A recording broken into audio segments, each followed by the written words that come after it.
আজকে জগদ্ধাত্রী পুজোর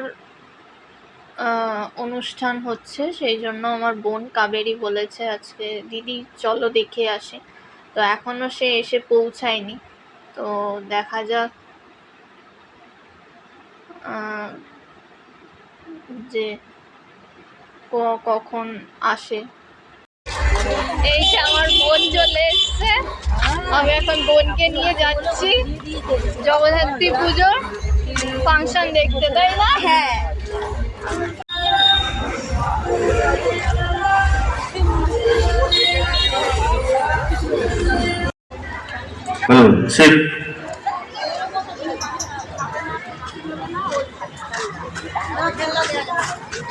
চ ঠাকুরটা দেখে আসি।